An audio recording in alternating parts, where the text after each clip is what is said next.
शिर्डी येथे कथित सावकारी व आर्थिक व्यवहारांशी संबंधित प्रकरणात नवीन माहिती समोर येत असून संबंधित प्रकरणाचा तपास सुरू आहे.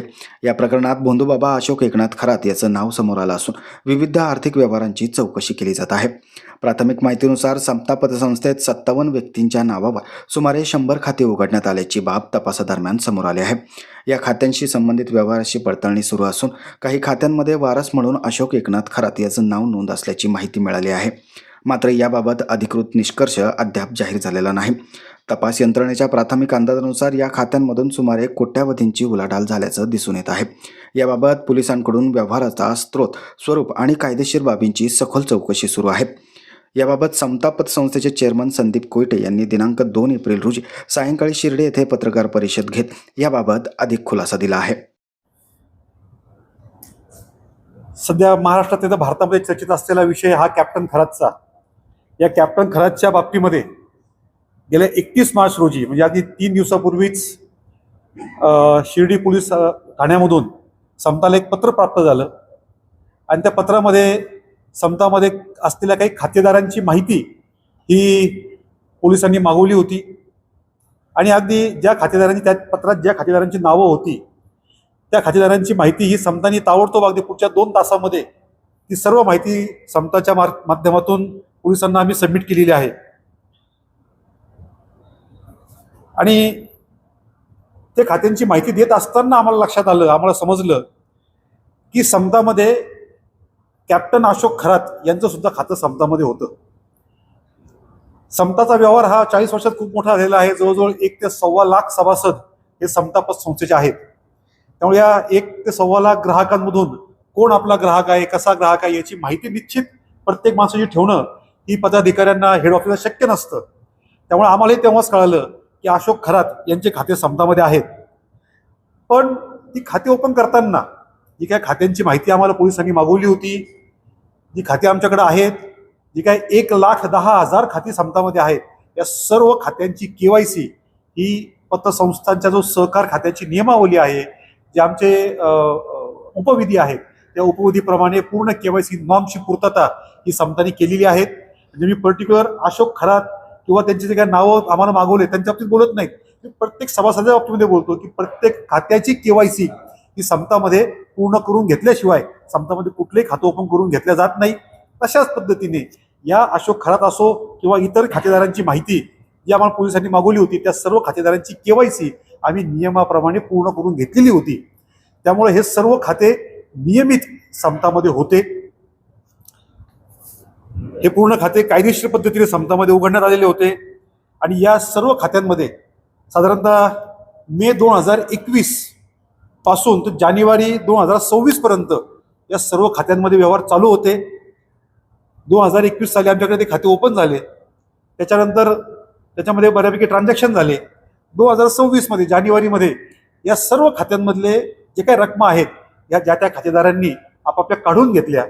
त्याच्यामागे त्यांचे काही वैयक्तिक कारणं असतील हे आम्हाला माहीत नाही, परंतु जानेवारीमध्ये त्यांनी सगळे आपले पैसे त्यातून काढून घेतले आणि त्याच्यानंतर या खात्यामध्ये काही व्यवहार राहिले नाही. आजच्या तारखेला पाहायला गेलं तर फक्त अशोक खरात हे जे आहेत, अशोक खरात आणि त्यांचे परिवार म्हणजे त्यांचे बायका मुलं जे असतील त्यांचे जे काही 3-4 खाते आमच्याकडे आहेत त्याच्यामध्ये साधारणतः 30 लाख रुपयापर्यंतचा बॅलन्स हा त्याच्यामध्ये आहे. ते खाते आम्ही फ्रीज सुद्धा करून ठेवलेले आहेत. आणि खरं तर म्हणजे ही सगळी माहिती पोलिसांनी आम्हाला पत्र दिलं होतं की हे सगळ्या गोपनीय माहिती आहेत. या माहितीमुळं, या माहितीचा बाहेर पब्लिश झाल्या त्याच्यामुळे आमच्या चौकशीवर परिणाम होऊ शकतो. त्यामुळं तुम्ही कुठल्याही स्वरूपाची जास्त माहिती ही तुम्ही बाहेर कोणालाही देऊ नका. त्यामुळे मागच्या 2 दिवसापासून कोणालाही काही माहिती दिली नव्हती, परंतु आज जेव्हा जास्तच मीडियामध्ये विषय यायला लागला म्हणून आम्ही आमच्या खातेदारांना त्रास होऊ नये. कारण काय असतं की कुठल्याही एका आर्थिक संस्थेवर जर काही आरोप झाले तर ती एक आर्थिक संस्था अडचणीत येत नाही. त्या आर्थिक संस्थेमधील जे काही 1 ते सव्वा लाख ग्राहक असतात ते सर्व ग्राहक अडचणीमध्ये येतात. त्यामुळे आम्हाला आज ही प्रेस कॉन्फरन्स घेणं आम्हाला गरजेचं वाटलं. समताच्या बाबतीत खुलासा करणं गरजेचं वाटलं, परंतु कुठलीही जास्त अधिक गोपनीय माहिती तपासाला त्रास होईल अशी कुठली गोपनीय माहिती आम्ही न सांगता ठराविक पद्धतीने आमचा खुलासा आम्ही आजच्या या प्रेस कॉन्फरन्समध्ये करत आहोत. माझी खरं सगळ्यांना विनंती आहे आपल्या मार्फत की कोणी सुद्धा खोट्या अफवा पसरू नका. ज्या अफवा पसरवल्या जात आहेत त्याच्यावर कोणी शहानिशा केल्याशिवाय विश्वास ठेवू नका. आणि माझं प्रसारमाध्यमांना म्हणणे आहे की कृपया आपण बातम्या द्या, निश्चित बातम्या द्या. तुमच्या बातम्यांमुळे पोलिसांच्या तपासाला सहकार्य सुद्धा होतं, परंतु बातम्या कृपया विपर्यास्त देऊ नका. काही काही बातम्यांमध्ये आम्हाला बघायला मिळालं, उल्लेख असा देण्यात आला की समतामध्ये बनावट खाते उघडण्यात आले. माझी आपल्या सगळ्यांना सांगणं की बनावट कुठलंही खातं समतामध्ये नाही. खात्यांची पूर्ण कायदेशीर पूर्तता केल्यानंतरच आम्ही समतामध्ये खाते ओपन केलेले आहेत. कायदेशीर पद्धतीने जे त्यात व्यवहार करता येतात त्याच पद्धतीनं समताने याच्यामध्ये पूर्ण व्यवहार केलेले आहेत. पुढे बातमी आली की एका दिवसात लाखो रुपयांचे व्यवहार झाले. झाले ना, तर खातं उघडलं गेलं, बँकेचं खातं आहे, त्यात लाखो काही कोट्यवधीचे व्यवहार होऊ शकतात एका दिवसामध्ये, पण ते नियमित होतात का हा विषय महत्वाचा आहे. आणि समतामध्ये जे काही व्यवहार झालेले आहेत ते पूर्णपणे नियमित झालेले आहेत.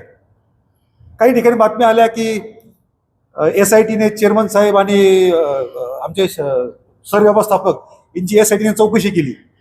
कुठलीही चौकशी वगैरे केलेली नाही. आम्हाला पोलिसांकडून पत्र आलं आणि त्या पत्राच्या मागणीप्रमाणे जे काही कागदपत्र आवश्यक होते पोलिसांना, ते सर्व कागदपत्रांची पूर्तता करून देण्यात आलेली आहेत. मी अशी पूर्ण माहिती सगळी तुम्हाला सांगू शकत नाही, परंतु अशोक खरात सांगू शकत नाही, म्हणजे पोलिसांनी आम्हाला काही बंधनं घातलेली आहेत म्हणून पूर्ण सांगू शकत नाही. परंतु अशोक खरात यांचे परिवाराच्या बाबतीत 4 खाते आमच्याकडं अजूनही आहेत आणि त्या खात्यांमध्ये साधारणतः 31 लाख रुपयांच्या आसपास बॅलन्स आत्ता सुद्धा आहे. असा कुठलाही व्यवहार होऊ शकत नाही बँकिंग नॉर्म्सप्रमाणे जर करत असेल. ज्यावेळेस खातेदाराबरोबर खातेदाराबरोबर जर कोणी आलेला असेल, पण खातेदार समक्ष असेल, त्याची सही जर पडताळणी आम्ही करत असेल, खातेदाराकडून शहानिशा सगळी होत असेल, तर त्या खात्यामध्ये आम्ही निश्चित व्यवहार करू शकतो. त्याच पद्धतीने नियमाप्रमाणे आम्ही पूर्णपणे हे व्यवहार केलेले आहेत. त्याला वारस, तोही प्रश्न सरांचा होता की त्याला वारस म्हणून खरा त्यांचेच नावं सगळ्या खातेदारांना होते, तर त्यात बेकायदेशीर असं काही नाही आहे. एक माणूस किती सुद्धा खातेदारांना वारस म्हणून राहू शकतो. त्याच्यामुळं त्यांनी वारस राहिलेले आहेत, त्यांनी त्याची मागणी केली, त्याला खातेदारांनी संमती दिली, त्याच्यामुळे वारस म्हणून त्यांचं नाव आम्ही त्या ठिकाणी ठेवलेलं आहे. त्या सर्व खातेदारांची KYC ही पूर्णपणे केलेली होती. याच्यातले बरेचसे खाते जे आहेत ते 2021 मध्ये खाते ओपन झालेले आहेत. आणि आपल्याला माहिती असेल की 2021 मध्ये आपल्याकडे कोरोना होता. त्या कोरोना काळामध्ये हे सर्व खाते ओपन झालेले आहेत आणि त्यावेळेस सर्व ट्रान्झॅक्शन हे ऑनलाईन चालायचे, KYC सुद्धा ऑनलाईन चालायची. पण ती KYC आम्ही डिजिटली फेच करून घेतलेली आहे. ती KYC खरोखर आहे की नाही, ती त्याच माणसाची आहे का, त्यांचा व्हिडिओ KYC आम्ही करून घेतलेला आहे. अशा KYCच्या सर्व निकषांची पूर्तता आम्ही त्यावेळेस पूर्ण करून घेतलेली आहे. त्यामुळे कुठेही बनावट खाते आहे असा कुठेही प्रकार समतामध्ये नाही. खातेदारांच्या विड्रॉल स्लिप आमच्याकडे आहेत, त्यांची सह्या करून आम्हाला दिलेल्या आहेत. बऱ्याचशा वेळेला खातेदार स्वतः पैसे काढण्याकरता आलेले आहेत. कुठेही अशोक खरात इथं पैसे काढायला आला अशातल्या त्या खात्यांमधला भाग नाही. मोबाईल सगळ्या खात्यांचा नाही, बऱ्याचशा खात्यांना मोबाईल नंबर एकच आहे. एक नाही, जवळ 3-4 मोबाईल नंबर आहेत, ते कॉमन आहेत, ते 3-4 ठिकाणी कॉमन आहेत. तर त्यावेळेस खातेदारांनीच आम्हाला सांगितलेलं होतं की तुम्ही हे नंबर आमच्या खात्याला अटॅच ठेवावेत.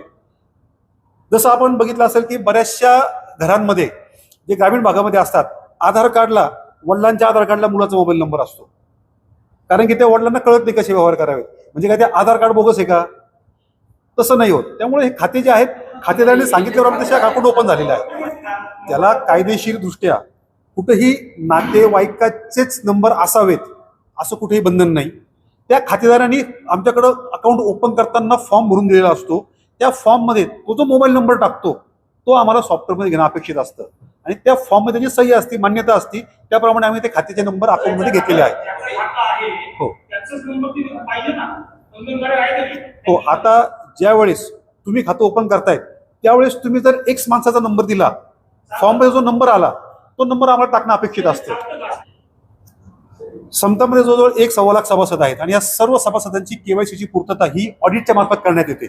आमचे ऑडिटर जे आहेत ते प्रत्येक वेळेस ब्रँचमध्ये जातात, कुठं कुठं काय काय खाते ओपन झालेले आहेत याची माहिती ते घेतात, सर्व कागदपत्रांची तपासणी करतात. सहकार खात्याने जे निकष टाकून दिलेले आहेत त्या निकषांप्रमाणे जर खाते KYC बरोबर असेल तर ते खाते ओके आहेत म्हणून आम्ही ते ओपन केलं जातो. त्यामुळे नियमामध्ये हा विषय बसतो.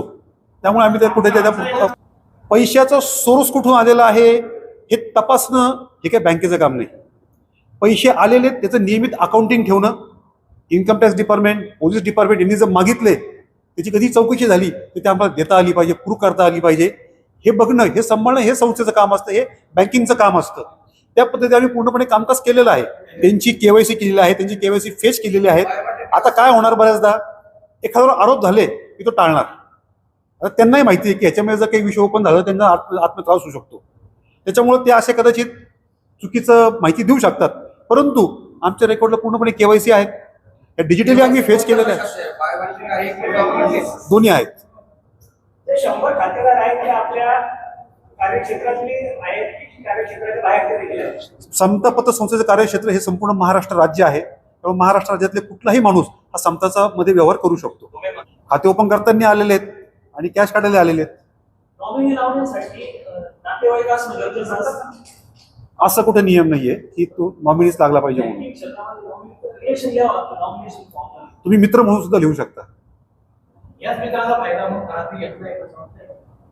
त्याच्यावर मी डायरेक्ट ओपनली बोलणं योग्य होणार नाही, तो अर्थ तुम्ही काढून घ्यावा. समता पतसंस्थेने जेवढे पोलिसांनी आम्हाला खाते सांगितले ते सर्व खाते फ्रीज केलेले आहेत. आणि मी तुम्हाला सुरुवातीला सांगितलं की त्या जे काही अशोक खरात परिवार सोडून जे इतर खाते आहेत त्यात फार मोठा बॅलन्स आहे अशातला भाग नाही. खरात फॅमिलीमध्ये जे काही आहेत साधारण 30-35 लाखाचे अमाऊंट आहेत आणि ते सर्वच खाते आम्ही फ्रीज केलेले आहेत. त्यात कुठेही ट्रान्झॅक्शन इथून पुढे होऊ शकत नाही. राज्य महिला आयोगाच्या अध्यक्ष रुपाली चाकणकरांचं देखील खाता आहे, त्यांच्या परिवारातून देखील नागरिकांपर्यंत अशी माहिती आहे. ते मला गोपनीयतेमुळे बोलता येणार नाही, त्याची माहिती तुम्हाला पोलीस व्यवस्थित देऊ शकते. आम्ही पोलिसांना सगळे कागदपत्र सबमिट केलेले आहेत. 80 लाख रुपये बाकी आहेत त्याला का? सध्याची रक्कम 78 लाखाच्या आसपास या सगळ्या खात्यात शिल्लक आहे. ती सगळी फ्रीज केली आहे. सर्व खाती फ्रीज केलेली आहेत, पूर्ण खाते फ्रीज केले आहेत. त्यात पोलिसांच्या परवानगीशिवाय काहीही व्यवहार होऊ शकत नाही.